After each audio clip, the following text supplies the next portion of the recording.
Hey, yo, it's me, Pops Van Marmalade, and you're watching the Comics-Related Madness Network. Huh? So come get some. CromCon. CromCon.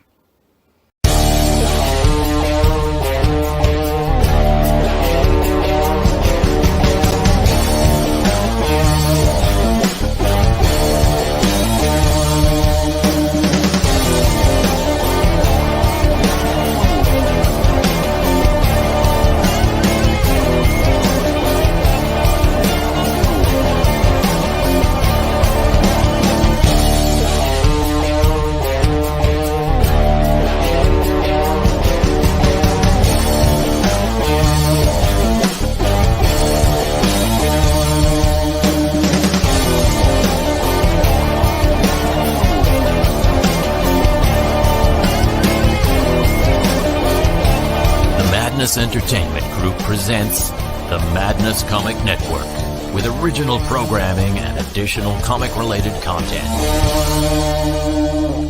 Hey, we want to shout out to our sponsors, Daytona Beach Comic Con. If you are a fan of comic books, if you're a fan of comic book conventions, and if you like meeting comic book creators and getting comics and comic-related stuff, then you need to make your plans to attend Daytona Beach Comic Con. This year's show is September 9th and 10th. Silverline will be there, so you should make your plans to be there too. We'll see you there. If you like comics and find yourself in the Orlando, Florida area, doesn't everyone come to Orlando at some point in time to see the House of Mouse? But when you're here, you need to make it a point to visit Coliseum of Comics, especially the one on East Colonial Drive. They carry Silverline comics, even a limited edition Coliseum of Comics version of our comics. So, when you go, be sure to ask for Silverline Comics and tell them we sent you. OCD stands for Orlando Collector Deviants. OCD, Steve and Trish, they're a family of geeks who promote geek things, particularly those around the Orlando, Florida area. They're big supporters of Silverline, and we think you should be supporters of theirs too. Go give them some love.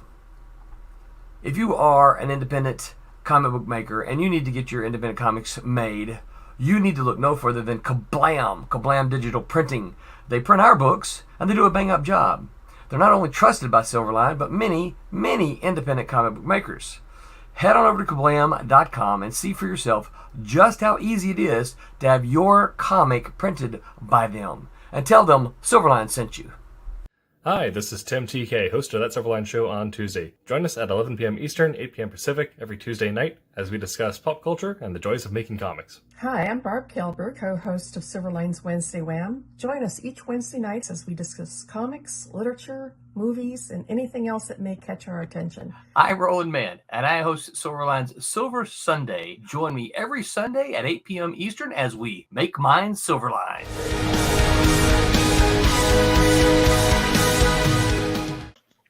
Hello, everyone, and welcome to Silver Sunday. Let's see if I can zoom up my camera real quick here before I get to.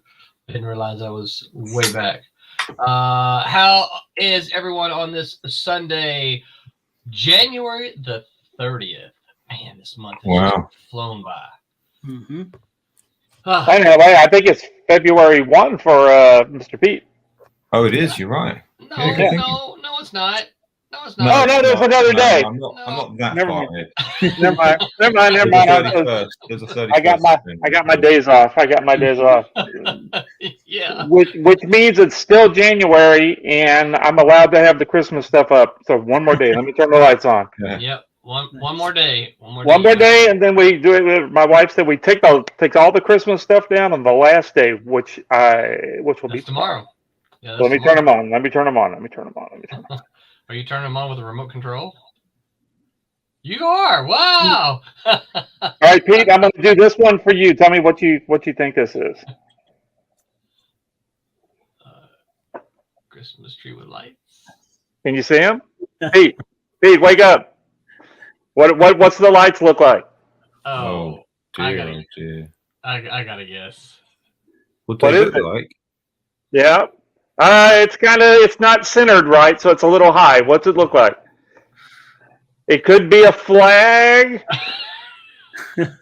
Oh yeah. Whose country? Whose country? It's the Red Cross. But no! Oh, no. There we go. There's the right one. There you go. Da, da, da, da, da, da. Dun, dun, dun, dun, dun, dun. Okay, Good. it's going to be one of those kind of days. So, Yeah. all right. So, welcome to a Silver Sunday. You all, everyone, whoever's tuning in or who's listening on the replay. What do we call it? It's not a tape delay. What is it? It's just a rerun, and not a rerun, but You're streamable. yeah. But well, look at this. Look who's joining us tonight. It's Haley. Her name popped up like, whoa, Haley. What's Haley doing tonight? Crashing. That's all right. You crash away. There we go. Yeah, so I just happened to notice we have 82 minutes to go on our Rejects number 1 and Sniper and Rook number 1, and we have just reached 100 backers. We have 100 backers, and we've got 4134, which means we have, was it 4 of the stretch goals, I think? Let me look. Let's see, stretch goals here. So we got the 3250, the 3500, the 3750, and the 4000. We have 4 of our 6 stretch goals. So that means that everybody at the physical reward tier gets a signed Sniper and Rook from John.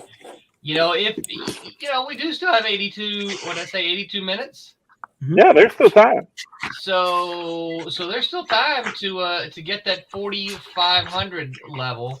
And that's when there's an indie smorgasbord of independent comics with folks like from Gallant Comics, our buddy Barry Gregory, and Randy Ronaldo with Rob Haynes. If you don't know that one, you should be familiar with that one. So yeah, 82 minutes. Let's make the best. 81 minutes now. Let's make the best of it. How you feeling, Haley? Oh, alive. A lot better. Yeah. Good to hear. Yes. Yeah. I'm still tired, but yeah, tested negative on Friday. So. Yay! Yeah. I mean, I never actually tested positive, but I'm assuming I had it. Yeah. Well, if it's like when we had it, I didn't feel bad, but for like a day and a half, maybe 2 days if you want to add the day on either side of the day, I felt really bad, but I was tired for about a month. I just got tired easily, and I would go, I'd go to my class and I'd come back and I'm like, my classes are like 4 hours long. And I go to my class and I come back and I'm like, man, I'm just exhausted. I got to take a nap, Yeah. And it was that way for about a month. Oh boy. So. Yeah. We'll see. Yeah. Cause I'm still tired and so my parents both got it first and then I got it. And so we were all sick at the same time, but I didn't realize, I don't think they got as sick as I did. We're all just really tired, felt like we had a cold, but I had a really bad sore throat for 4 days. Oh goodness. So I don't know. Wow. Yeah. Now I'm just tired. Did you run fever as well? I never actually checked my temperature, but I'm sure I felt achy and everything. So yeah. Sure, I had a fever. Yeah. So I'm gonna do something different. So now Kurtis has asked me a question, and since this is Kurtis Says Night, I'm gonna ask a question. You guys think we should play the trailer? We've got 79 minutes to go. You think the Kickstarter trailer needs to be played? What do you think? There's only one answer. Okay. Maybe. Let's play it then. Play it. Well, before we play it, I'm going to introduce everybody tonight. So Haley Martin is joining us. She's usually up on the Wednesday Whammers. Haley is the artist for Bear. She's doing the coloring for Rejects, which is kickstarting right now for the next 78 minutes, as well as the upcoming Obsoletes. And then we have Thomas Formonti Jr., my longtime pal, dating all the way back to college. Tommy inked the Reject, which is kickstarting right now. He also inked the Silverline team up, which is penciled by. Say hello, Tommy, so people can hear your voice. What's up? Which is that's for the podcast, which is Hello podcasters out there for the streamers, yeah. Which is penciled by Mr. Peter Clinton. Say hello, Pete. Hello. And Pete is joining us from across the pond. He gets up in the wee early hours of the morning just so he can get on the Draw in stream. peace, draw in quiet. Yeah, well, Draw in quiet. Yes. So he can talk with us about geeky stuff. And last but not least is Kurtis Fujita, and tonight is all about Kurtis. Every night is all about Kurtis, by the way. It's official tonight. At Curtis's house, that's for sure. So tonight's episode is titled Kurtis Says, and Kurtis is the writer, creator, artist of Shadow Ghost, which is in the works. Where we've got our fingers crossed that we're going to see number one sooner rather than later. Kurtis is also a martial arts, a kung fu instructor. And so I still contend that Kurtis has the best tagline of all of us, and we're working on it. Kurtis is working on a kung fu comic by a kung fu master. So thank you. Yeah. Quentin actually is challenging that. He actually says he wants his comic book to be called The Dark Lord Comic Book by a Dark Lord. So there's a contest going on. We'll see how it plays out. Yeah. Okay, so we are going to play the Kickstarter video here, and for those of you who haven't seen it, it's going to tell you a little bit about what's going on in the Kickstarter. So here we go.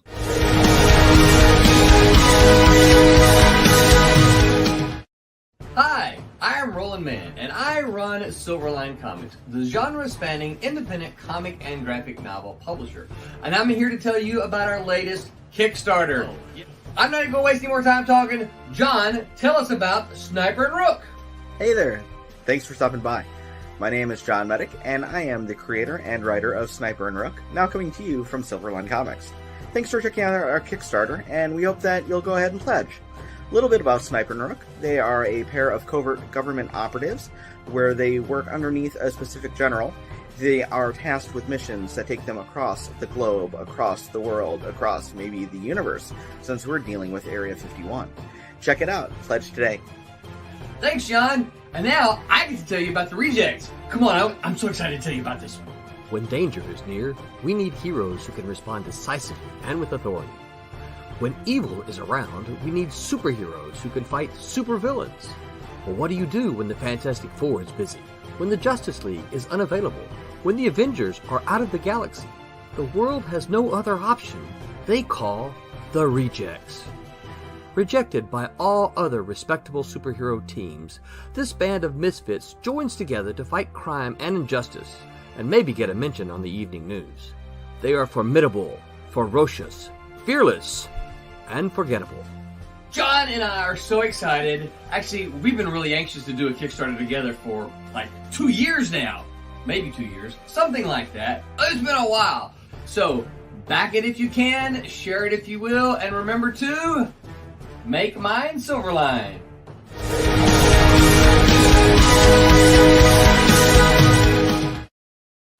I should cut out our little Silverline bumper for these when I upload them here, shouldn't I? I just use the same one, so yeah, I'm gonna try to keep the Kickstarter open here on my other monitor, so I can just kind of see what's going on, see what's happening. So okay, Kurtis, what does Kurtis say? What's the first thing Kurtis says? Okay. So I was brainstorming some ideas. I think I figured we start with this topic. I thought would be interesting is. He's actually put some thought into it. Right? Cool. Yeah, Curtis is a professional. Not like us clowns. No. Just make it up as we go along. Yeah, Pete, yours was good, and I was like, I don't know anything. So, what you got? Mine was literally look around the room. What can I talk about? I'm going to talk about this comic right here. We talk about comics. That's cool. And I just sat there and went, I don't know nothing. Curtis has got a PowerPoint presentation. He's got guests. Exactly. I know nothing. I was thinking, about what we would consider characters with longevity, or like characters that have been popular for a long time. What would you feel makes them, like Batman, for instance, or what have you? What would you feel makes them timeless? Is it that they're timely, like they're topical, or is it that there's some underlying kind of thing that people identify with? What gives characters longevity? It's 1 a.m., Curtis. This is heavy. This This is what Curtis thinks, not what everybody else thinks Curtis thinks. We've gone from Tommy's comic, Tommy's what's your favourite colour to this. Oh, yeah, that's all right, repeat it again. Let me think about it. I was playing on the iPad. Yeah, Okay. so what makes characters like you say a Batman, a Spider-Man, things like that? What makes them timeless? Why have they stood the test of time? Whereas some characters, not so much. So what do you guys? Is there secret sauce? Is something that we can all pull from, or what do you think? I'll start the answer while Tommy is thinking. Sure. But do any of you guys want to share? Art? I'm getting it going right Okay. now. As soon as you do, I'll pop it up. So I think there's a lot of things that kind of go into it. Obviously, I think one of the things for somebody like Marvel and DC is continuity. And by continuity, I don't mean storytelling continuity. I mean regularity. They've been there, right? They haven't always sold. I mean, look at them now. I mean, we are living in a time when Marvel and DC are selling at an all-time historical low. Mm-hmm. They've never sold worse historically, and not even during the 1950s when it was when sales were really bad. Not even during the other lean times. They're at an all-time historical low, and yet they're still there. So I think that's one thing. I think the other thing is that I think there's a lot of what's the right word? They're iconic, and why are they iconic? I don't know. I think there's something about maybe being. Of course, they weren't necessarily the first, were they? I was going to say being the first, but you think that they're maybe because there has with Marvel and DC there's been so many characters that eventually the bad ones just kind of get this fall to the wayside, and then the good ones are the ones, and so it's just by default we think that Spider-Man and Batman are the best ones. It's just because all the rest of them nobody cared about. We just recycled them into somebody else. You think maybe that's it? I don't think that's it, but do you think that's Well, there's still got to be a reason why they stood out from the ones that weren't. That's the thing I'm trying to figure out. Because so I've always had a theory of Marvel versus DC. Okay, and I don't necessarily want to turn this into a Marvel versus DC thing, but for me as a kid, when I was reading comics, or even as a teenager, maybe even more so as I got into being a teenager, DC had these characters who'd been around for a long time, and they were all adults. Batman was adult, Superman was adult, Wonder Woman they'd all been around. And they were all super wealthy or aliens or and there was nothing I could really latch onto. When I go over to Marvel, Spider-Man is a teenager in high school or even in college, and he's the jock bullies or he's in love with one of the beautiful girls in the school, or multiple ones if you go back far enough, and the jock bullies are always picking on him because he's a science geek, and he had, and not that didn't happen to me, but it was just he had this bucket of problems that I think you could say, you know what, I can empathize with that. I get it. I know people like that, and these are my friends, and some of this is me, and I think for Spider-Man, it was so easy to empathize with him. Makes sense. You think they were more relatable? Is that what you were? I do. I think certainly Marvel, as opposed to DC in the 1960s, 70s, and even into the 80s, I think were far more relatable than, because I read some DC comics. It's just that, Superman. Oh, there's Superman again. Nothing can hurt him. Okay, why do I? You know what I mean? It was just like, and of course now Bruce Wayne has kryptonite, so. And everybody gets, the only way you can beat Superman now is to get kryptonite. It seems like everybody's got kryptonite. They've all bought it. They went on Amazon and bought their bar equipment. That's kind of my take on the sort of Marvel DC thing.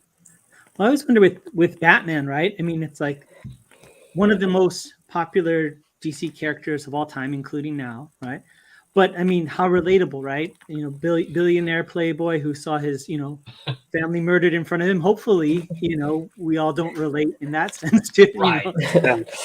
But why is that? I always wonder, is it that the character's reinvented and reimagined for times? I mean, obviously, the old Smiley Batman from back in the day, wouldn't probably hold a candle now. Is it because it gets reimagined? I'm always curious. But does it really get reimagined, or is it just kind of told again?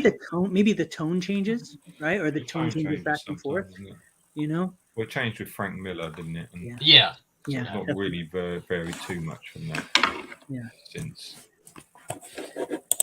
Hey, I know that page. Yeah. I've got a lot of work to do. Look at all of that. That's gorgeous. Here we go. Like, I'm gonna make it easy. That would make George Perez pop a button or two there. There's a guy. There's a guy. There's a guy. Look at this. I'm gonna knock this one out tonight. There's a guy with 20 ears. There we go. There we go. Look at that. Look, I did 3 of the people right now. Oh, here's a girl. You're really bumping that page up. Now, you really need to be careful where you go with this one. I think you went there. I'm gonna leave it at that. So I'd be curious to see what Haley says. Yeah. What do you think, Haley? Good spot about old timeless characters. Yeah. Yeah, I guess kind of what everyone else said, like relatability sort of, and like how a lot of them aren't like necessarily relatable, but they feel relatable. Like we don't have superpowers, probably. I don't know, unless any of you have been hiding something. But but like with Spider-Man, where it's like, oh, he's like a kid with some of the same kind of problems that we've had, but also very different problems. So it's kind of like you get both of like the fantasy element of like, oh, I wish I could like fight crime with superpowers and all that stuff, and then also like the regular people stuff. And then about like kind of reinventing the characters too. Like a lot of those characters, like whenever a new like version comes out, it's in like modern times, so that kind of keeps them relatable, where it's like they're the same, maybe a different tone, but they're like the same kind of character in essence. But then it's like, okay, they're living in like our world with our technology, so that makes it more like relatable as well. Yeah, definitely. Yeah, I think one of the things that oh shoot, I'm not gonna remember her exact words, but one of the things she said about Batman is kind of he's able to. Well, I think I was thinking a little bit about this before, is that I think Batman is able to do the things that we can't do, in the sense that of justice, because I think a lot of people, no matter where you are or you're what station in life, things happen sometimes that you think that's unfair. That's not fair that happened. And again, I think it's kind of a universal thing. I don't think it's any one thing, and everybody's just different. But it's kind of that's not fair. If I was Batman, I could go do this, And I think Batman is able to apply vengeance, which really kind of borders on revenge sometimes.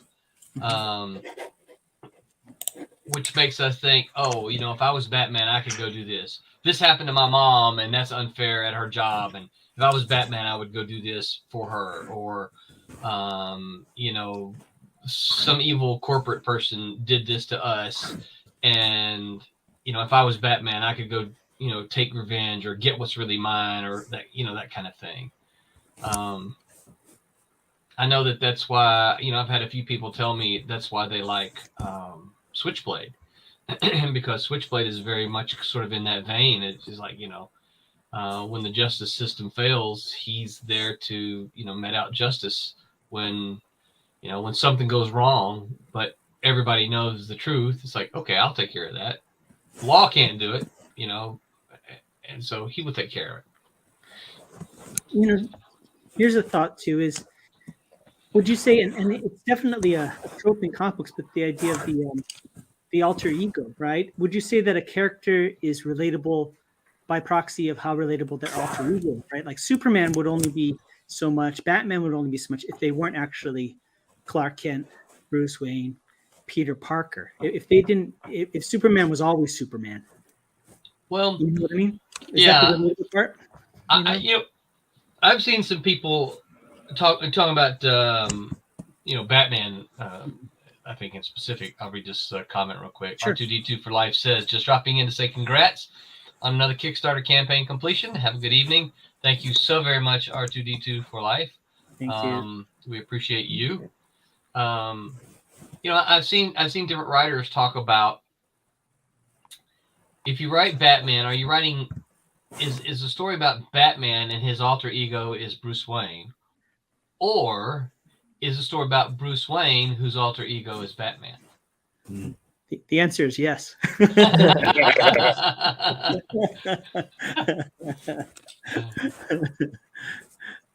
Yeah. Yeah. And I think that's one, and I think that's one of the challenges that a lot of writers of Marvel and DC have to face today, is that if you're going to write Batman, I mean, so much content has been, written about the character. How do you go about it and keep it fresh and new? Yeah. That's a balancing act, that's for sure. Definitely. Tommy, are you using white when you're doing that? Like, you see over here on the left hand side. Whoops, wrong button. On the left hand side, there's you got the black and the white, right? You see the two little things. Yeah. Well, then the bottom one, the one that's the checkerboard, is essentially eraser. Yeah. Oh, okay. All right. So, I got you. yeah, I mean, you could. This is white, and then if I turned off, oops, wrong one. If I turn off, wait a minute. Oh, yeah, I see the white there. Yeah. Yeah. So, but that's not what I want to do. I want to go ahead and just erase. I got you. Erase. Yep. Yep. Cool. Sorry, I saw the lines disappearing, and I'm like, is he erasing or is that a white? Yeah, I do that a lot with the digital stuff. I'll just go ahead and to keep the like this leg, for instance, over here. Either you can well, this is not the way I normally do it, but you could ink through that. Yeah, I mean, you could, just to make sure it matched up really good, to get that nice smooth Thomas look. Right? Right. And then come back in, and then but then I've already got part of this flag done. So basically, I won't do that. I'll come over here and I'll just get another layer, and then I could just ink I could ink my line, and then it's easier because it's on another layer altogether, right? You see, I'm turning off that. Yeah. And then I just knock out, so I don't have to be so. Yeah. Cool. But yeah. No. Yeah, that's cool. Yeah. Well, who's this guy that you drew the flag in front of? That's my favourite character. He'll be reappearing on pages 2 to 22. We didn't want to give it away too early. There it is. If you could just convey in the inks how important he is, without giving away too much, that'd be great. Okay, wait a minute. Let's do. Yeah. He's mad. So, Curtis, what do you think? What do you think makes a longevity of a character?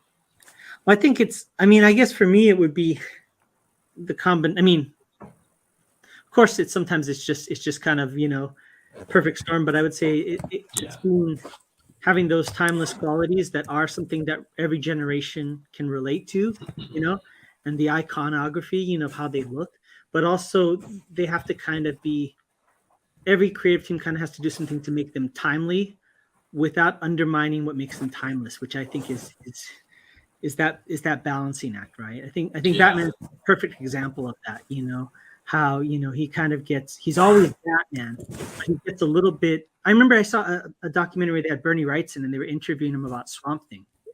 And he was very specific about that when he had Batman come into Swamp Thing.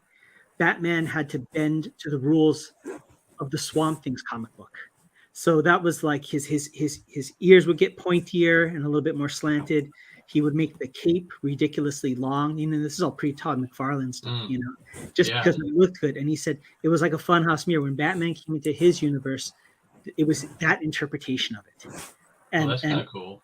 Yeah, it was really, really fascinating discussion, he said. And I think that's kind of the thing. It still looked like Batman. The costume design was still the same, but it just was interpreted different. And I think that's kind of what it boils down to. And I'd also have to say, as horrible as it is and mercenary as it may sound, the company has to stay in business. I mean, the fact that these characters are timeless is because those companies have stayed in business. They've also switched hands to parent companies, I think a lot of the stuff that we were doing back from Malibu at the Ultraverse had the core essence of things that could have been timeless. It's just it wasn't in the cards, I think about the book that you edited, Strangers, and it was like, wow, would that have ever soared off the shelves right now? I mean, for those that don't know, it was like a cable car full of like a bunch of strangers, and it gets hit by this what's called the jumpstart effect, like a bolt of lightning that gives everybody powers. Now everybody on that group that were strangers are now bound by these superpowers. And there were characters that were different sexual orientations and different backgrounds and ages and ethnicities. It really I think was ahead of its time. I think if that book came out now, it would have flown off the shelves even more, so that's kind of my kind of thought. It's a combination of the even just the business. I mean, you look at characters like the Green Hornet that I love absolutely, but the fact that it's kind of gone back and forth as far as ownership rights and being in the public eye has a lot to do with it too. So you think maybe if it had been consistent with a consistent owner, that it would be a stronger character? No, I think it's actually the opposite. I think for longevity in business, it has to go through different hands. I don't think that you look at Marvel and DC, they've switched multiple owners over all these years. That's the only reason why they probably stayed around, is because they kept switching. I think if Warner Brothers didn't own DC, who knows where the comics would have been for a while. So I think it just there's a thing we always talk about in martial arts about combat, but it applies to things. They always say the tree that's like the hardest and the most resilient, that tries to fight the storm and is hard and stiff, is always the one that falls over.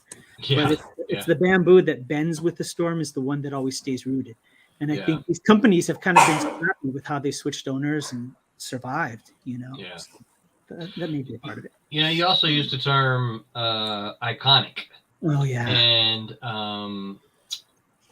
And one of the things that I've kind of always, in comparing Marvel and DC, one of the things that DC does right is when you think about their top characters, you immediately think of the Batman logo. You immediately think of the Superman emblem, right? And you immediately think of the Green Lantern. They all have these iconic emblems.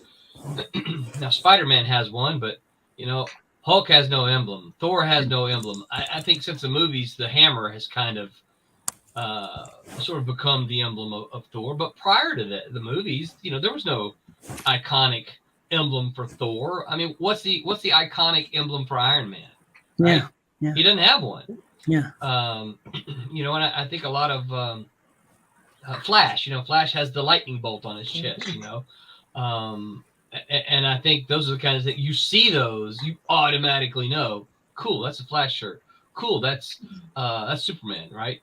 But Marvel, on the whole, I mean, we can always think of exceptions. Punisher, obviously, is a fantastic one. But on the whole, Marvel characters don't have those. No, definitely. I would say it harkens back to like the coat of arms and family crests, from the Middle Ages, things like that, which I think is is why it's so cool. Yeah. Definitely.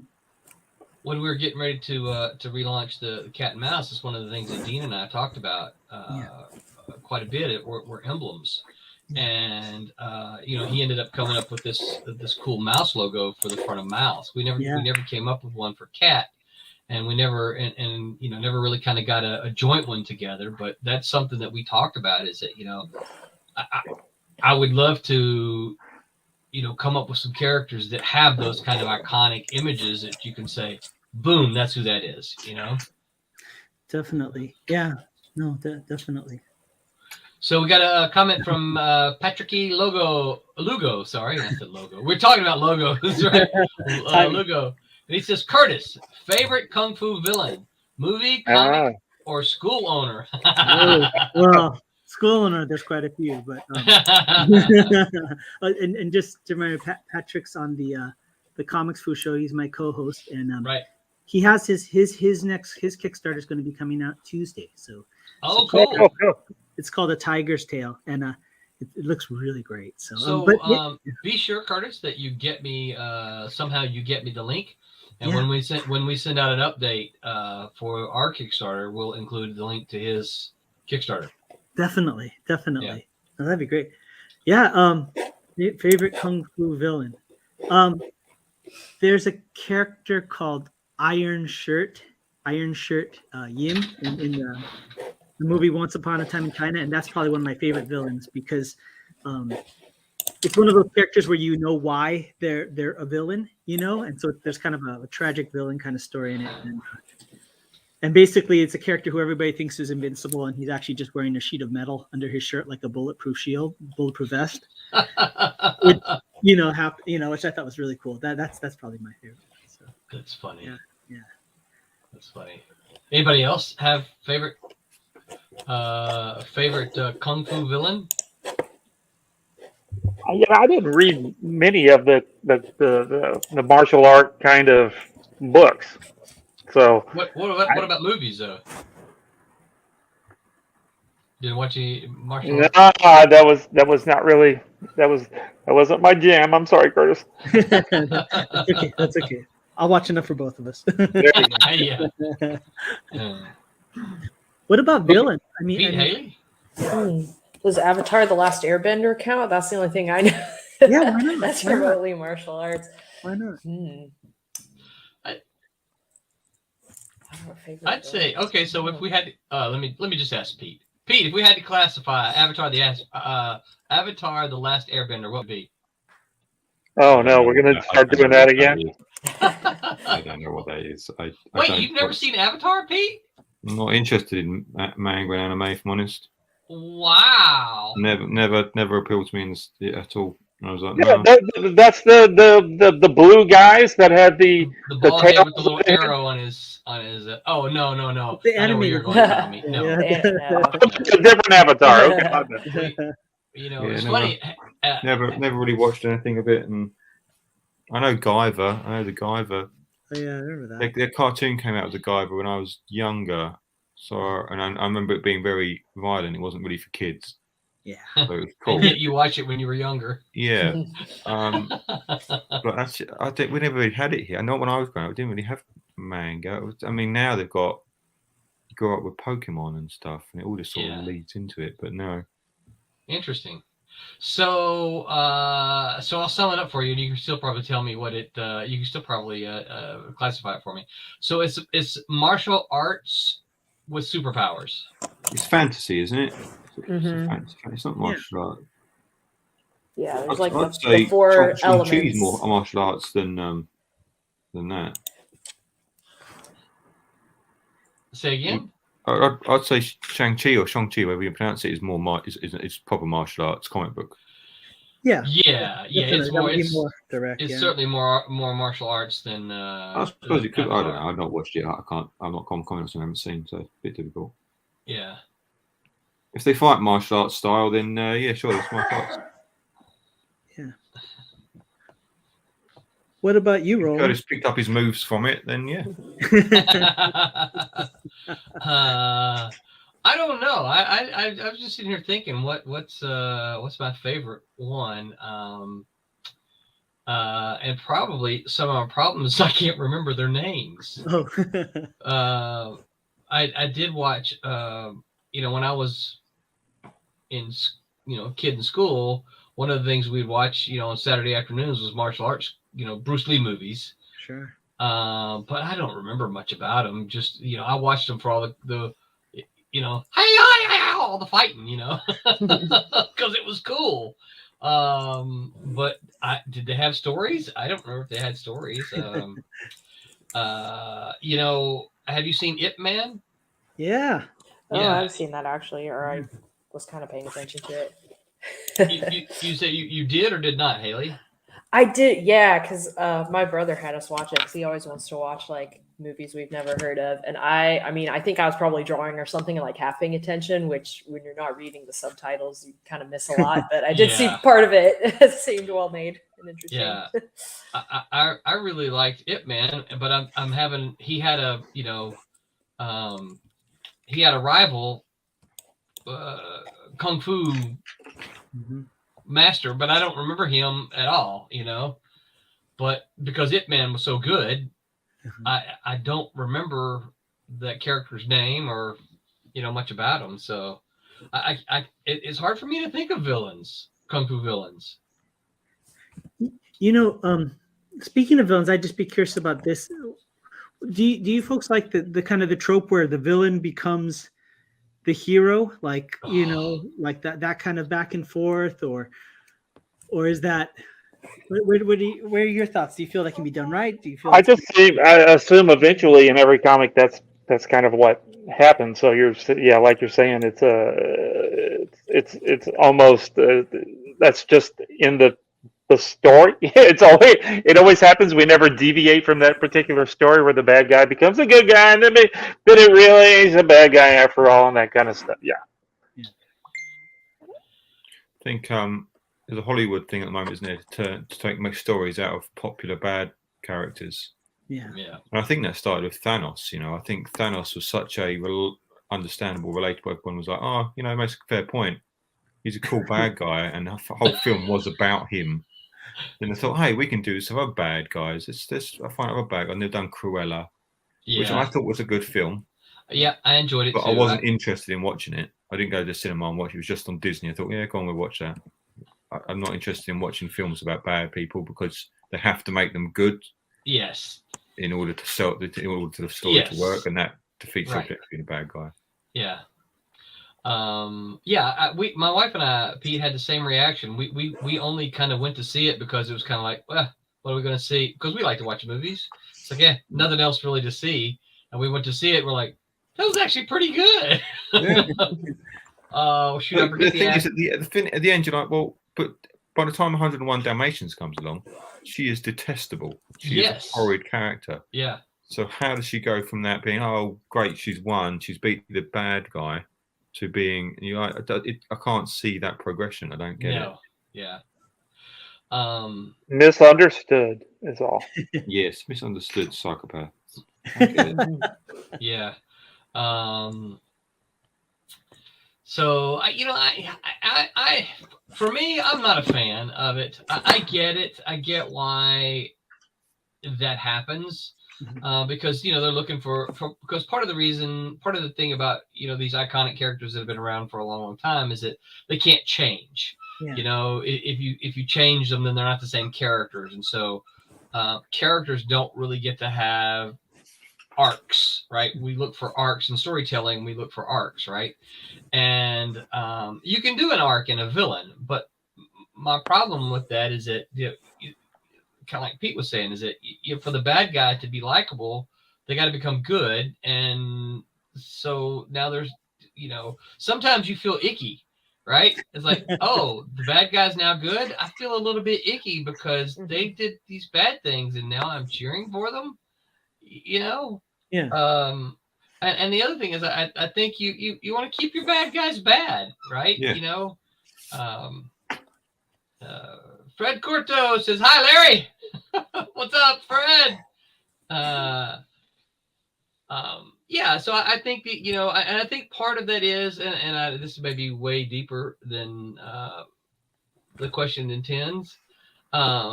but I think some of that is people aren't willing to, writers maybe aren't willing to admit there's evil in the world. They just want to say, oh, the bad people are misunderstood,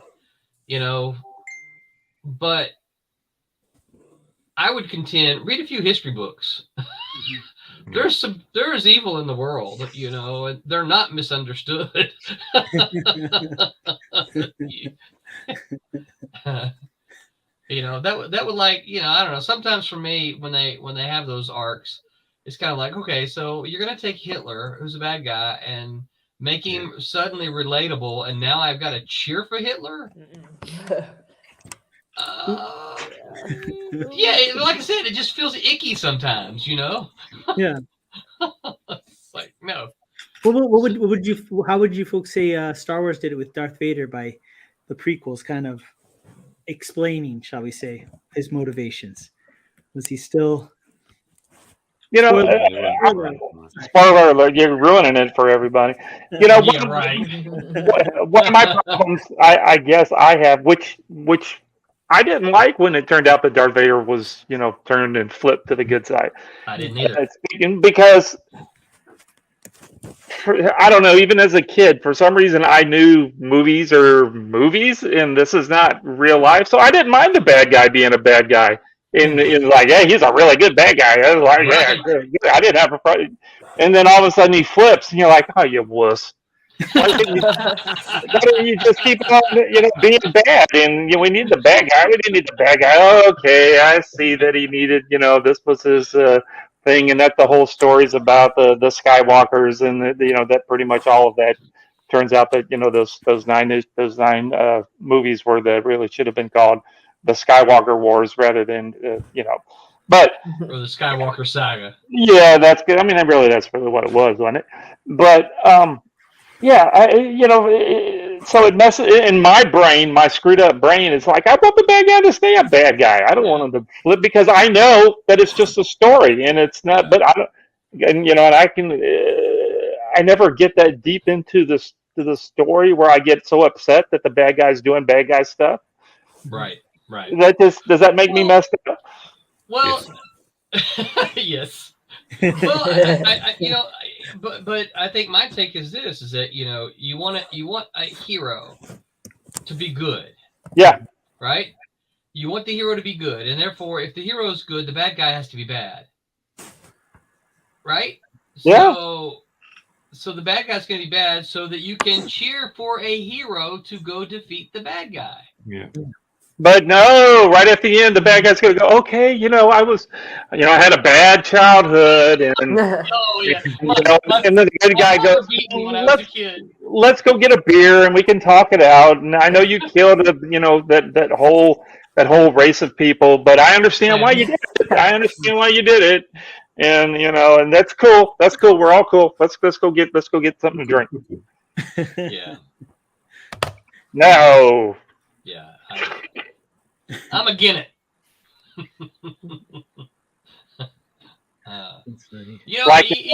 Like on, are y'all watching Ozark by chance? I heard it's great. Oh, golly, I don't want to spoil too much of it, but there's something happened right here in this last. I think it's two parts. Each part's like 7 issues. We just got done with the seventh of the first part of season 4. There you go. That was real confusing.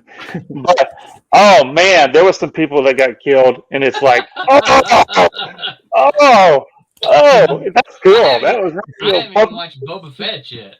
Oh, that was what you mean, Mango Fett? That was pretty much what that was. Yeah, I keep telling BJ, I said I want to watch this, but we just. Just one of those things we haven't had time to sit down and get started on it. So no, it's been pretty good. This last episode was really good, but it was more of a Mando story. Yeah, I don't want to spoil too much of it, but it was really good. Yeah, it was really good. It was directed by Ron Howard's daughter too. Sure, it was.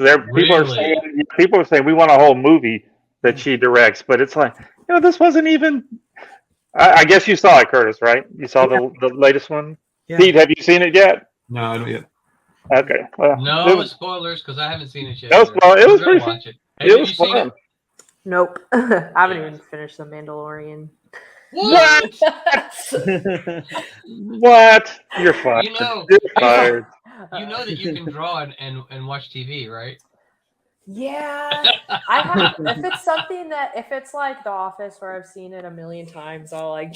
But if it's like, if I have to pay attention to it or I'll miss something, I don't like. Did you just say you've seen The Office a million times? Well, not a million times. No. The fact that you just said you've seen The Office that many times is very revealing about you, Haley. Yeah, either like that or Friends. I'll just watch over and over. Oh my gosh. My daughter likes Friends, and she will put that on in the background when she's not doing anything. And I'm like, it's why? just one of those, like The Simpsons. Yeah, you it's like put it on, you've background. seen them all so many times, you don't really need to watch them. Yeah. You know what's Yeah. going on. There's definitely like shows that I can have on while I'm drawing and things that I can't. Like Yeah. if I have, so it's like the second tier. Like it only requires so much of my attention. Yeah. Oh, you artist. Yeah. Remember I was mentioning about Ron Howard. Just kind of funny anecdote. Years and years ago, when I was working in Hollywood, the guy I was working with he's a Tunisian gentleman, right? So, kind of Arabic, Tunisian, from Tunisia, and so we were in a Tunisia. Huh? You're just making these up now. It's the North African coast. It's by Mos Eisley. It actually is, because that's where they filmed it. So. Oh, seriously? That's Yeah. cool. I did not know Hawaii that. stuff. Is that Hawaii? No, it's the North African coast. Yeah. North Africa. You mean Tunisia? That's what he Yeah. said. I'm No, he didn't. sorry. He said Tunisia. I'm I thought, what the hell sorry. was that? I'm sorry. I put I the did not hear emphasis that. on the wrong Right. syllable. Sorry about that. Emphasis. Unbelievable. Americans. Put the emphasis. But they we pulled up to we were in this car and we pulled up to Ron Howard at a stoplight, and he was in a convertible. And the guy that I was working with, he's been in movies for a while and stuff like that. And so he just started yelling at Ron Howard. The problem is this is like just post 9/11. So you have this Arabic guy yelling at Ron Howard at a stoplight, and he keeps going, Ron, hey, Ron. And you just see Ron Howard look over and he just keeps hunting down in his seat. And the light, there was like a long red light, and I was so uncomfortable. But it was just funny to see Ron Howard like just squirming at the That's stoplight. funny. That's what you should have said. We're not going to bomb you. Yeah, exactly. That's okay. Don't worry, Ron. Wow. That's funny. Yeah. But what about would you say that kind of a hero is measured by their villains, or do you think it's interchangeable? Or I think the thing I always hear is people say like DC has the best villains, or they always, a lot of people say that, but Marvel has the best heroes. I don't know if that's true. Yeah, I would kind of. I think good heroes have good or great bad guys. You're only as good as your bad guy, aren't you? I suppose. Yeah. Batman's villains, rogues the gallery, and the Flash's got a rogues gallery. Superman. You think of a good superhero, they've got a good bad guy. Yeah. Or a cast of bad guys. Well, I would contend though that and I agree with you. I would contend that Spider-Man has a great rogues gallery. Yeah, Spider-Man's got it's like Batman's got a bunch of weirdo bad guys. Spider-Man, almost identical weirdo bad guys. Just popcorn man, this guy man, something. Yeah, it's just any old thing that they wanted Batman to fight. They just made up somebody. So yeah, Tommy, you remember that? I know you probably remember. You remember that polka dot dude that Spider-Man fought that had all the dots? The little portals. Oh yeah, the black. In the cartoon as well. Yeah. Well, really, I haven't seen as many of the cartoons. I forget that guy's name. I forgot it too. I remember that dude. But he was like Spot. That was the name of my dog, but probably. Sure. Yeah, you may be right. I don't know. I can't remember. I can't remember his name. But oh, look at this. Wubba Fett says hello, all. What's up, What's up, Mr. Wubba? Wubba! And then he says the spot. Yeah, you're right. So, the spot. Hey, Pete, I got a question for you. Okay, on our shirt right here, what is this? It's going to be the ace. A. I don't know. This looks like hair, and then it's a face. There's an eyeball. A. She's an ace. Obviously. Oh, inkers. Yeah, inkers. Okay, gotcha. Thanks, man. I'll go back to the show. Okay, now that Tommy's put a face there, I can't unsee that in the I know. See, it looks like that. No, not a pointy A. Not a pointy A. It's a nice round. Look at the character designs, bro. Look, I didn't eat the first issue. I don't know what's in these. What these guys look like. I forget. That was last year. I don't remember what nobody looks like. I don't know what the font is, but it's Look at that. Look at that round A. What is this? It's like the St. Louis Arch. It's the art. Do you know what A is? That'll work. Americans. The school system's terrible.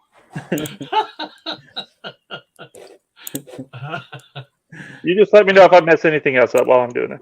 Oh, I just deny I drew it. Me? No, I never drew that. Yeah, I didn't draw that one. No, that was a Tommy guy. Wait a minute. You're going to be inking this for age. I know how long this took me to draw. You're going to be doing this a long time. Yeah, I know. Look at this. This is going to take forever. Oh, That is a great looking page, though. I mean, it really is. It feels like it could be a cover, you know. That is a George Perez worthy page right there. That's not a cover. How much room I left for lettering? Oh my gosh, I thought that was a cover. Wow. Right? I really thought, we're going to do loads of lettering. This is not even page 1. I don't even know what page 1 looks like. Page 1 is 14 panels. Oh my goodness. 14 panels. So this comic will be coming out in a few years. 14 panels. Just fill it all in black. Put some words on it.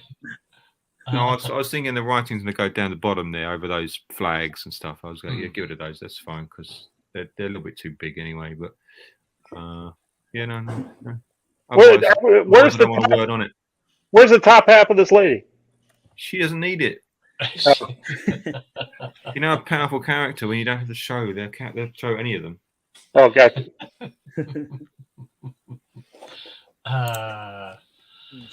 Yeah. What? Woman says only 14. You could get more in. Have you guys ever seen the movie Crumb about Robert Crumb, the comic book artist? No, it's been on my radar, but I've never seen it. There's this fascinating scene where it's his brother who got him into comic books, and his brother was drawing Treasure Island as a comic book, and unfortunately his brother's mental faculties kind of started. He basically started going crazy, and you can see his mental health declining as the book's starting because the words get longer and longer to the point where they start to fill up the whole page, and there's just tiny characters in there, and it's almost all word balloons. Really? You know? Yeah, it's fascinating. Wow. And then at the end, it goes to where there's no more images in the comic book; it's just writing. And then the last step is there's no writing; it's just like the letter L in cursive, pages upon pages upon pages at the end of the comic book. Yeah, it's a fascinating documentary. Yeah. Wow. Yeah. It's got a subtitle, doesn't it? Robert Crumb's. I think it's just called Crumb. Just Okay. called Crumb. Yeah. Yeah. But he had a unique life. Let's just put it that way. Yeah. Yeah. So. Huh. Yeah. I think I'm just going to eat the dirt. That's going to take me all day to do that. So I'll just concentrate on the dirt. I don't know why you didn't choose one of the other pages to go first because there's one page that doesn't have too much stuff going on. Should have skipped this one? I think it's page 9. Don't You skip can do it. that one. Skip them all.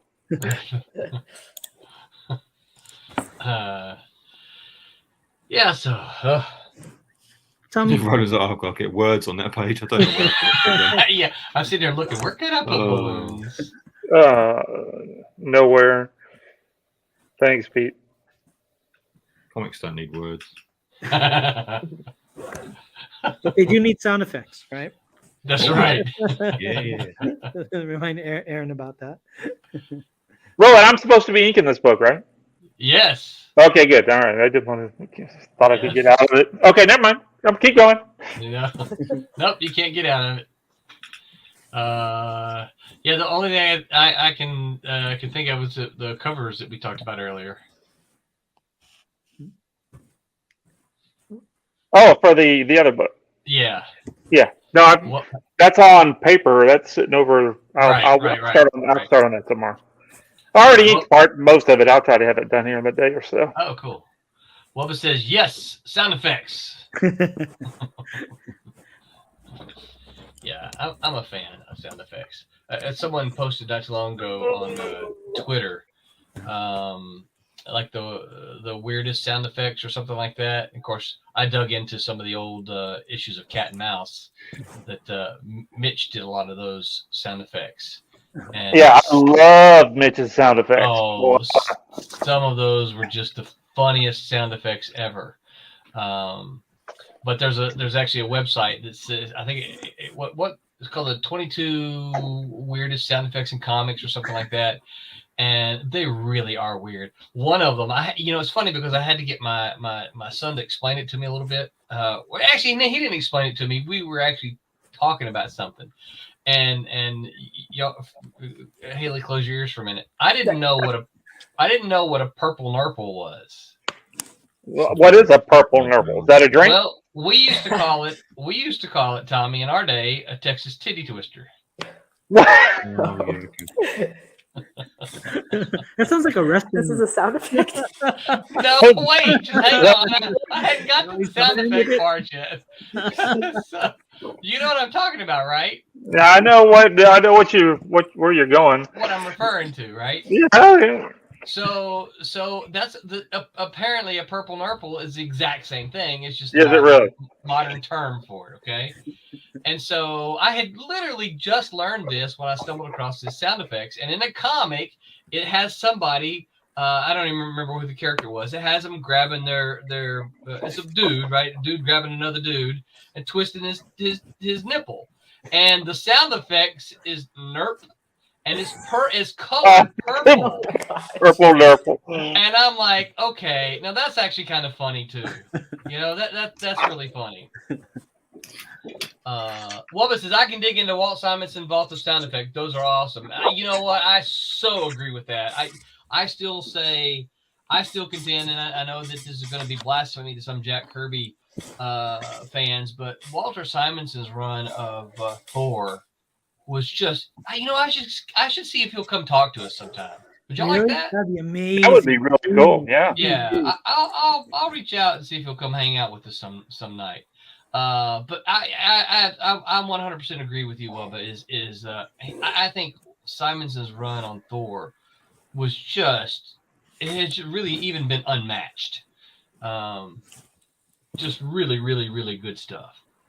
And the sound effects there. In fact, when I teach lettering in my class, I will often pull up Simonson Thor pages. Wubba said Walt's run on anything was awesome. Yeah, I agree with that. I will say though, he did the Avengers a few years ago, and I went to the store to buy them, and I went flipping through it. I'm like, what? They were all just sitting around the table talking, and then I looked at who the writer was, and I said, yeah, okay, I'm not gonna buy this. It's just stupid. Like, you got Walt Simonson to draw. Why are they sitting around the Avengers table talking?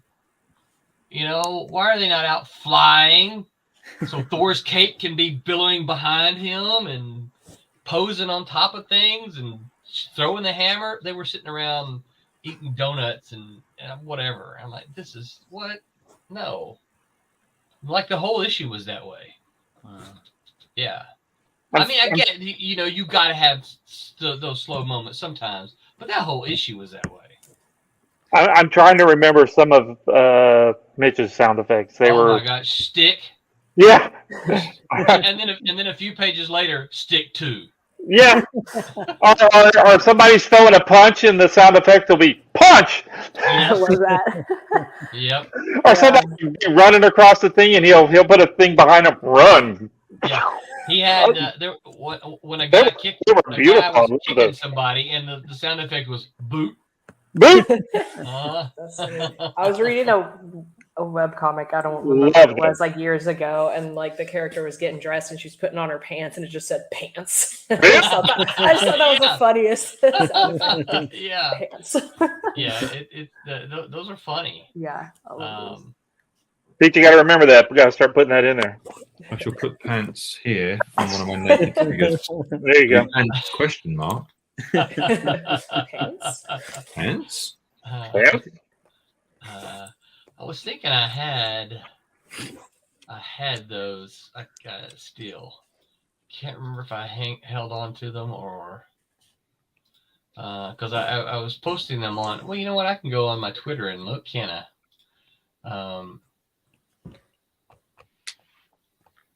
What, some of those? I grabbed some of those. books? Yeah, I grabbed some of those sound effects and posted them.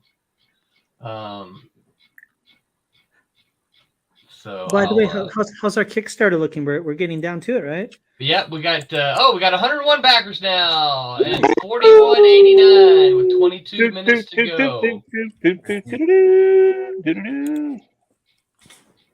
All right, back to ink and boogers. There we go. Thank you. So why is it not showing up? Tweets and replies. Okay, I gotta look at the replies, don't I?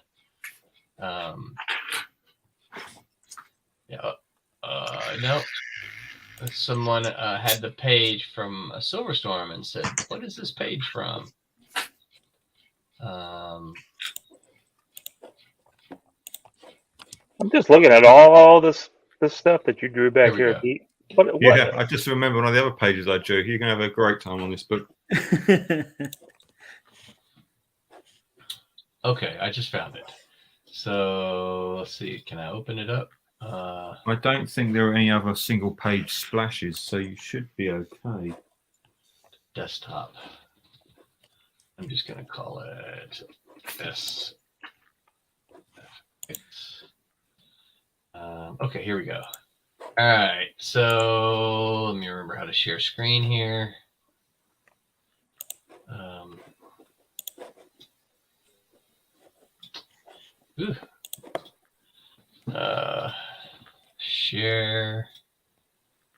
Share screen. Here we go. Pages. Yeah. Here's one. That top one, smoke. That's awesome. And how about this one? Sneaker. Sneaker. He's in a sneaker. Can you see these, Tommy? That's awesome. Did we lose Tommy? Oh, he's muted now. Yeah. I think he might be talking. There's sneaker, and then here's the stick, and stick two, right? And then there's fly, and I like this one: fling, flail, flatten. It's great seeing those little pages. Like the two books that got me into reading black and white were Turtles and Cat and Mouse. Before I was like, black and white, that can't be exciting. What's the point, And then those two books. Yeah. Yeah. It's great seeing those pages. Yeah. So you guys may have heard John mention this before, but let's see how to stop screen. But the title, Sniper and Rook, is an homage to Cat and Mouse. That makes sense. I can see that. John has said before that he was a big fan of Cat and Mouse back in the day, and when he got to create his comic, he created Sniper and Rook as a bit of an homage to Cat and Mouse. So that's cool. Yeah, I thought that was pretty cool. Yeah. Wubba says, did Walt do something at Bravura? It was Star something, right? Was it Star Slammers? Yeah, Star Slammers. That's right. Yep. Cover was insane on that. I remember the cover looked like a movie poster. It was absolutely stunning. Yeah, Star Slammers. True story. Now I've heard Walt tell this. Star Slammers, the original graphic novel was a senior class project of his. Really? And and it became the Star Slammers graphic novel. And then of course when he came to when he did the Bravura stuff, I think that was all new Star Slammers. That's cool. Yeah, very cool. It's a good graphic novel if you ever get a chance to look it up. So now that we're talking about Walt Simonson and kind of inspiring us, one of the things I wanted to ask everybody, and just be curious, who would you say are like for your craft in comic books, who would you say are like your top 3 influences, like people that you really draw inspiration from, or you feel that your work's kind of evocative of?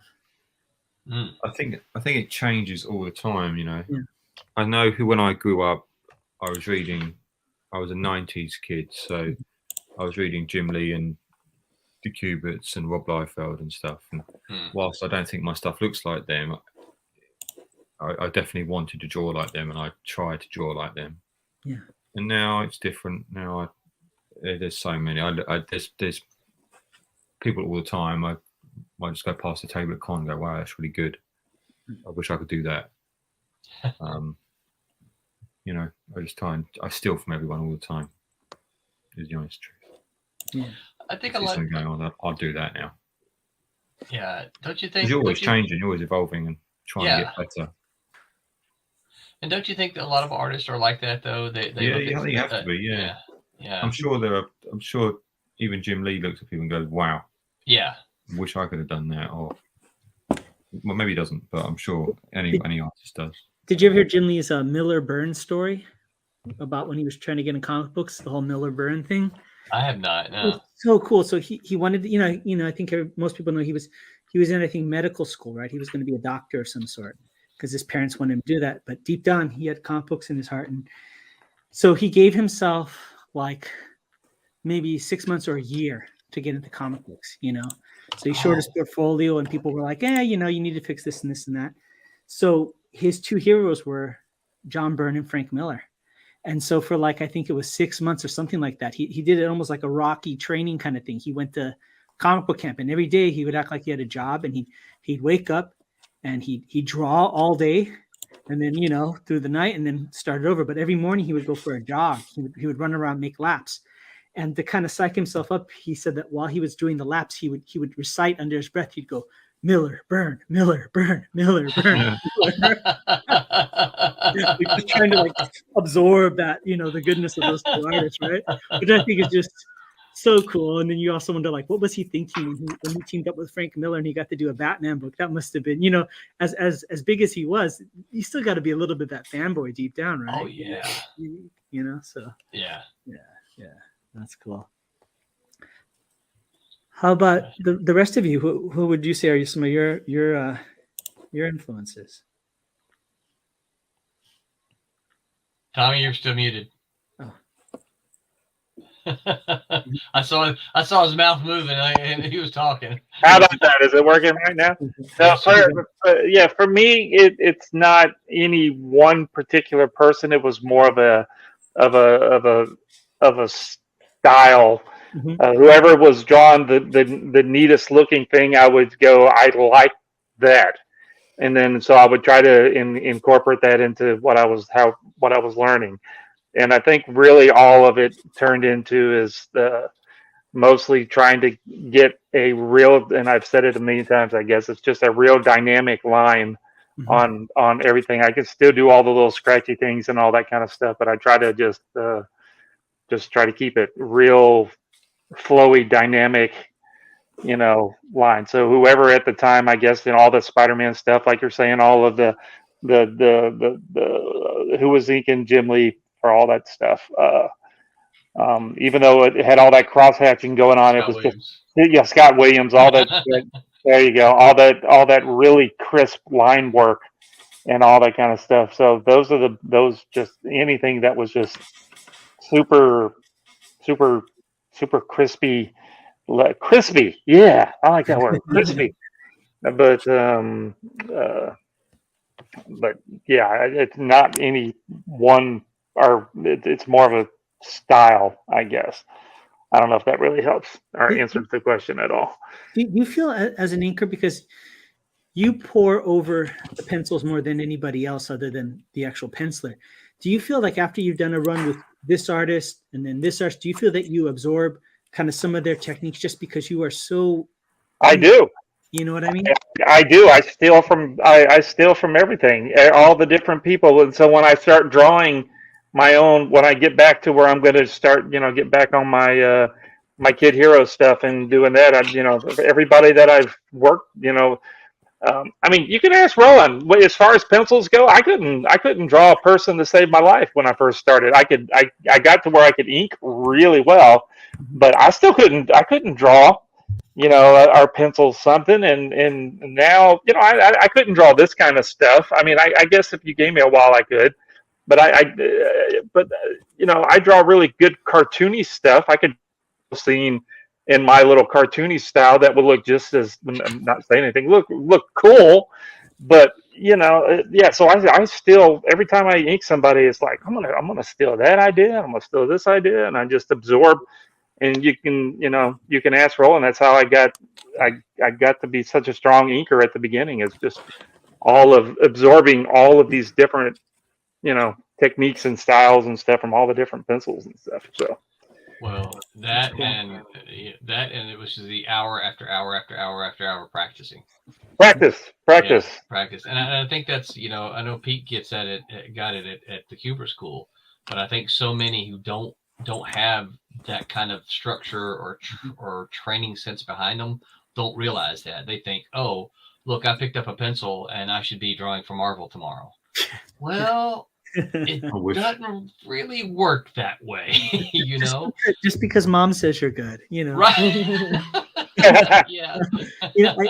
I remember, one of the guys who used to work with in Malibu, Keith Conroy, right? Yeah. Really great artist, and went on to do work in animation stuff. But I remember when I went to art college, the one thing he said to me, because there's so many people that don't go to art college and are some of the top of the top, Yeah, well, yeah.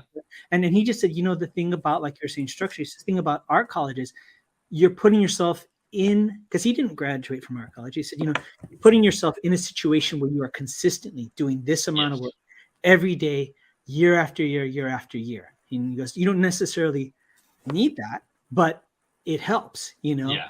And so, yeah, no, definitely. Well, and I always, I shouldn't say always. I don't always. Sometimes when students ask me this, because by the time students get to me, they're seniors. The classes that I teach are senior level classes. So by the time they get to me, some of them are wondering, is it really all worth it? All this money I spent, and that's never something I can answer. But sometimes they'll ask, do I have to have a degree to write? And my answer is, and I know they don't want to hear this by this time, but my answer is always no. You don't. You don't have to have a degree. In fact, there was never one time when artists or writers, I looked at to see if they had a degree for them to write for me as an editor, right? What I do say though is that what school does is sometimes it will give people the discipline who might not otherwise have it. Because it does take hour after hour after hour after hour after hour. And I know just from hearing Pete and Alex and Hedgeland and some of them talk about it, they get a lot of homework. They're required to do a lot of stuff. And, that alone kind of prepares them for the work that it's going to take. But could they have done it without? Yeah, of course. Yeah. And having a teacher also. Right. And having a teacher sometimes expedites things because you have somebody pointing out to you, right? This is the path you want to take instead of trying to clear the brush in this direction, right? Right. So, yeah, you can learn it yourself, but you'll learn it a lot quicker. Yes. If you've got someone over your shoulder telling you what you're doing wrong. Right. And if you're a good student, trying to figure it out your own over 10 years or so. And if you're a student who listens, because there's people who have teachers, listen to them. So right, yeah. Yeah. It's funny. I'll see artists trying to break in, and I can just look at this page, and say, okay, well, pretty clearly, Pete and Tommy both they use this thing called a ruler, right? I can't tell you how many art pages I have seen from people submit stuff, and I'm like, what's going on with these buildings?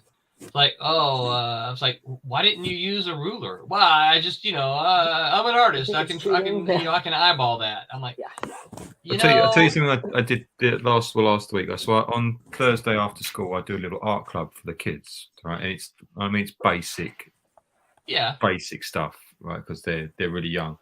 But I had one exercise. I had them just had to draw like a building or something. And one of the kids used a ruler. So I didn't ask them to use ruler. I just said, look, here's some pictures of buildings. Just try and copy that. Because if you ask them to draw a building, they'll just draw a square. So I said, right. And one kid's, oh no, he cheated. He used a ruler. I was like, what cheating? That's actually how you draw a straight line. Draw a straight line. That's called a tool.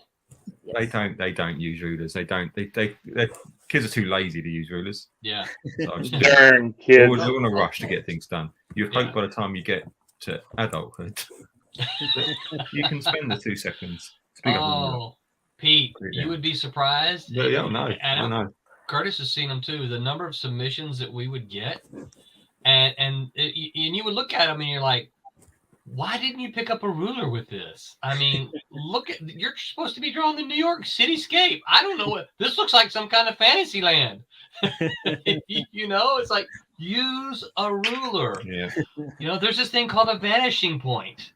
Figure out what that is. Figure out how to use it, Some people never figure that out. I haven't heard from Haley. I'm curious, Haley, what were you would say some of your influences are? Well, one probably like the artist of my favorite comic is Stephen McCraney. I've probably talked about his comic before, Space Boy. It's on Webtoons. It's got I think he's got almost, if not already, 300 episodes.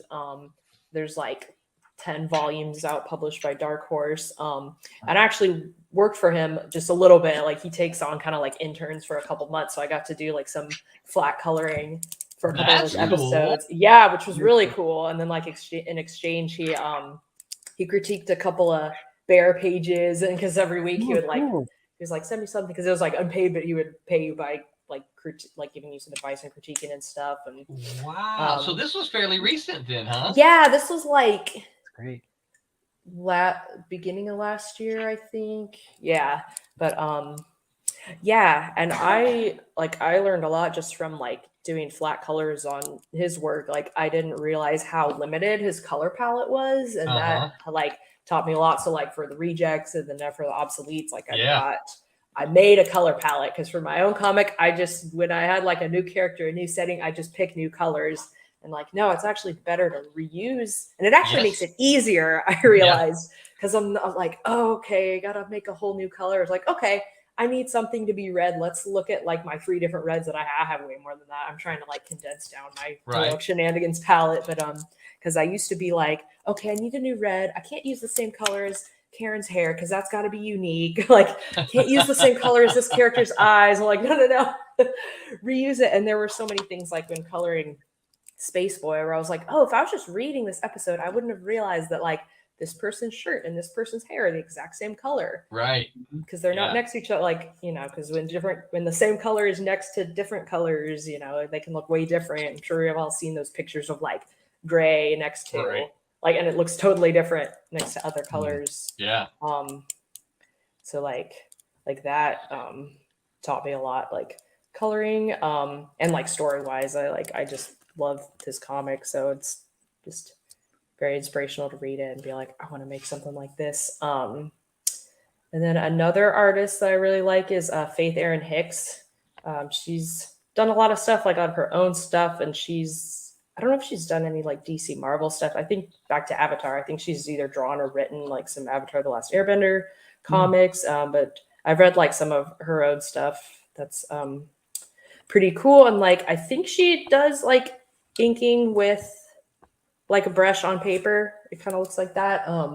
And one of her older comics that I bought recently, I didn't realize that it was in black and white, and I normally comics more in color, but reading it, I'm this still looks really good. Just all the different ink strokes, really appreciate that. I'm this is still really cool. Again, the use of solid blacks and things. We'll be talking about that here in a couple of weeks. Black and white versus, okay.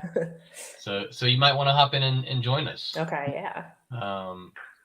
It's kind of if you look at black and white movies, there's a lusciousness to the old black and white movies that you don't see nowadays when they film something in black and white, because they knew all the weird tricks. I think they would use blue would be a better color for gray, and that kind of stuff. And there's just when you watch those old movies, there's a warmth to it, even though it's in black and white.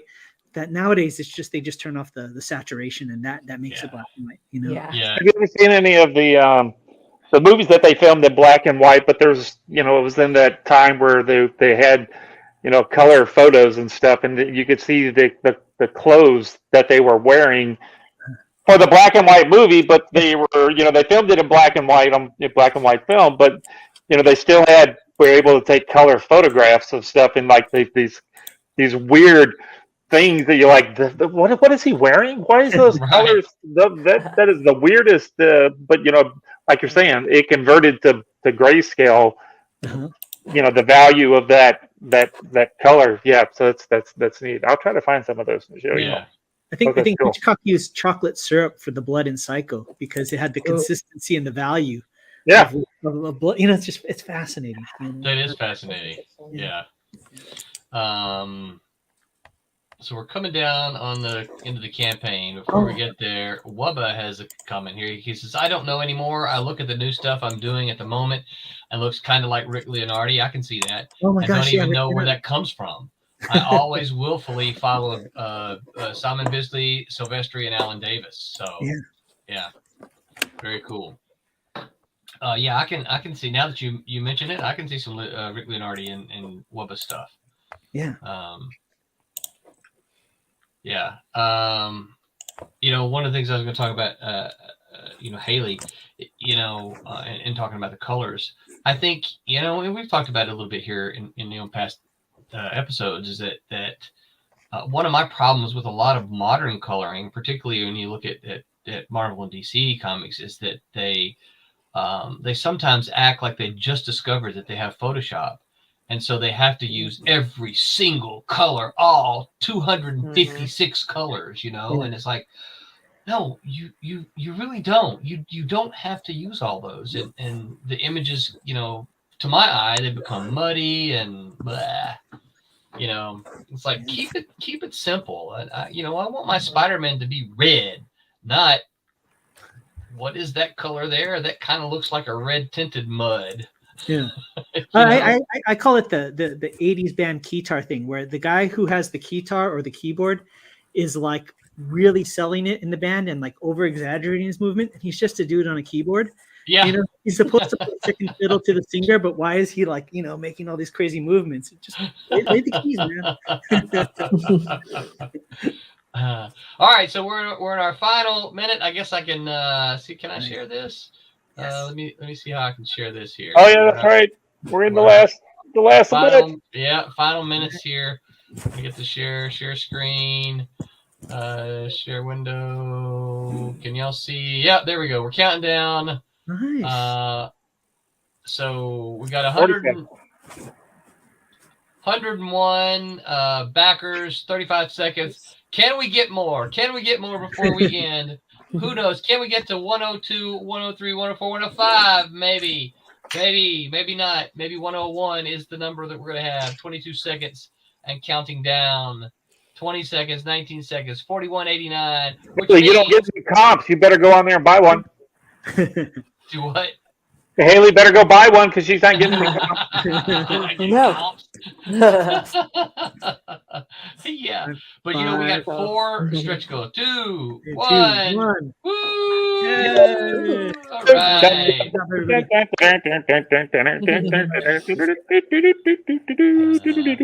all the little fireworks going on. You can see those, can't you? Yep. Yeah. So thank you to everyone, all 101 of you who backed and supported this Silverline double feature, Rejects and Sniper and Rook. We think you're gonna like them. Haley did. So I'm gonna put. No, I don't want to leave the studio. I want to stop my cam. Not my cam. What am I trying to stop? Stop screen. Okay, there we go. I don't know. So Haley, did you read the Rejects yet? I think so. Yeah, I've got like the pencils with all the text on it. Yes. And I believe I've read through that. Okay. And I think I have like a script or like a description kind of thing too. Yes, I did send you both of those. I just wondered because I know Tommy hasn't read it yet. I've got I got a couple of notes I got to go over with. Tommy's like, you want me to read it and ink it? So I think I read the Trump's #1 issue. I still got to get into that. Whoops. So this makes number what as far as our successful I Silverline? think this is number 16. I think. Nice. That's great. Let's see. Let me make sure before I give you the wrong number. Rejection. Yeah, this is number 16. That's great. So, yeah, it obviously it hasn't been fulfilled yet, so we can't say, successfully fulfilled yet. We have successfully fulfilled 15 on time, but we still need to fulfill this one. So, that's very exciting. So, yeah, so appreciate it. Fred thank you, Corto says, everybody. congratulations, guys. Thank you so much, Fred. We appreciate it. We appreciate your support. And, Thank you. And I know Fred is, if he hasn't got it already, he should get one very soon, a package of the last one here. Twilight Yeah, Grim I was going to ask you how that went. You got those out yet? Yep. They're all out. Well, Cool. let me rephrase it. They're all out but one. And I'm waiting on an email back. An email response from this person. So, and then I've got the digital. I'm going to try to get all the digital stuff out tonight. Cool. So, yeah. So very good. So, and then I can't wait to hear what folks think. Yeah, it's funny because Phil Leon, who colored White Devil, sent me a message. I'm gonna Phil, if you listen, I'm gonna tell on you. He sent me a message and he said, "Hey man, what do people think?" And I'm like, "Dude, what do you mean? They hadn't got their books yet. You're one of the first. They hadn't even had the chance to." Actually, I think my response was more smart. Like I think my response was in quotation marks, "Got the package." Because that's really the only responses I've really gotten so far is "got the package." So yeah, so hopefully folks will dive into those and you guys, I don't know if y'all realize that, but that's Twilight Grim 3. That there's just one more to finish that mini series up. And nice. Will that be our second graphic novel then? Yes, we will. Nice. Yep. In fact, Rob Davis has done all the artwork, all the line art. So yeah, Mickey should be coloring the final issue now. Cool. Yeah. So very, very exciting. Definitely. So Haley, what was your favorite part about what has been your favorite part about the reject so far? Working on it? Yes, ma'am. Those cool inks. Yeah, the inks are very cool. Yeah, and like something that Tom, you were saying earlier about like picking up different techniques from like going over people's pencils, and I feel like I'm kind of picking up different coloring. Like with my shading, what I normally do is just kind of more like big shapes in the shading and not doing a lot of like extra like lines kind of in it. I don't know how to really describe it without showing it, but like since the inks, like, and I guess this would apply to the pencils too, there's a lot more like kind of just extra lines sort of inside. I'm kind of like following those a little bit with the shading and adding a little more depth than just like, okay, here's his arm, I'm gonna like shade the bottom of the arm, or like add some extra like kind of hatching a little bit. To give you a little ways to put some highlights and some shadows and all that kind of stuff. Yeah, it's kind of like matching the style of it because it's a different like it's different than coloring my own drawings because it's a different style. So it's like it's interesting to see like how different it can look. Definitely. Yeah. Very cool. Shoot, I was going to say something else. What else was I going to say? Kurtis, didn't we call that modeling back in the Silverline days for color? Let's see if Roberta was here. She could answer that. I think we called that modeling. Yeah, right. Like adding the dimension to it. Yeah. Yeah. Yeah. I don't know if it's still kind of that term now, but I seem to remember colorists referring to that kind of technique as modeling. Yeah, definitely. So, all right, guys. It is 9:30, actually 9:36. So, in our effort to try to cut these streams down to about an hour and a half, I said it's time for us to call it a night. This has been a night of Kurtis Says. So, Yes. Kurtis, thank you for leading us. Next week is Roberta Says. So we'll see what Roberta has in store for us to talk about next week. Don't forget, we have Tuesday, that show on Tuesday. I was going to say that terrible Tuesday show, but You gotta be happy to hear that you said that. terrible. I think what happened is Terrible Twos was on my mind because my daughter visited her friend whose son was going through the Terrible Twos. Anyway, that Silverline show on Tuesday will be Tuesday night, and then the Wednesday Whammers will be back on Wednesday night, in which Haley is a mostly regular there. Shout out, thank you to our sponsor, Daytona Beach Comic Con. If you have not made your plans for Daytona Beach Comic Con in September of this year, you need to go to their website and look it up. Silverline will be there in full force, and so you need to make your plans to be there as well. Haley, tell folks where they can find you on the interwebs. All right. Well, I am on Instagram and Twitter as Haley Martin Art. Haley is Haley. Also, my own comic, Heroic Shenanigans, is on Webtoons and on heroicshenanigans.com. If you just Google that, and if you spell it wrong, you'll probably still find it. It's kind of a mouthful of a name. Yeah.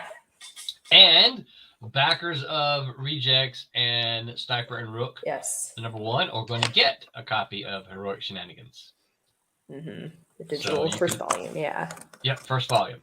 So you can read that, as well as Zomboy #0 and #1. So Tommy, tell them where they can find you on the internet. Just go on to Google and type in Florimonte, FLORIMONTE. If you get an older gentleman that looks like he's 80, that's my dad. I kind of look like him though, so don't click on that one. If you don't ask him about inking or comic book stuff, because he will take credit for everything that I've done. So, I mean so be careful if you talk to somebody, because it might not be me. It might be my dad.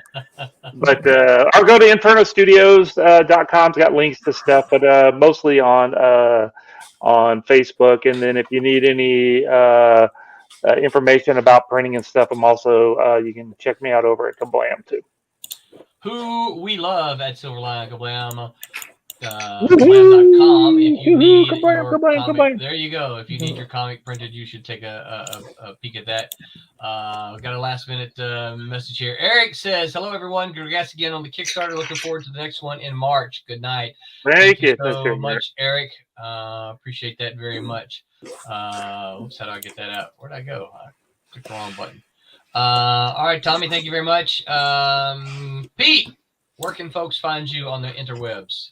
By typing Peter Clinton Art into the Google, and it will take you everywhere that I am. Not in person, but in a manner. I did look you up. You've got your home address in there, so somebody can come by your house if they want to. If you were some computer hacker like the Matrix, you could find out where I live. Don't know why you would want to do that. Hey Peter, real quick, we're still looking forward to the Daytona show. Yes. I told my wife about it. She was like, "Oh, we need to talk to him." So we're gonna. I shall bring all my Downton Abbey friends. Yeah. Oh man. We should have been on that. I knew it. Yeah. I shall wear my finest tweed. Yeah, and bring the butler, right? Jeeves. Bring the butler. Kurtis, where can folks find you on the interwebs? Sure. You can find all my social media links for my various things through 2 different websites. First website for all things martial arts related, go to tigercrane.net. And for everything comic book related, go to theshadowghost.com. Make sure to put the in front, theshadowghost.com. That's where you can find me. Excellent. And you can find me at www.rollinman.me. That's my website. You can find me at Rollin' Man or Man Rollin' throughout most of the social medias. Don't forget to hit the like button, share, subscribe, heart, thumbs up, all those things on all the different social medias. And until the next time we see you, don't forget to Silverline. All right. Good night, everyone.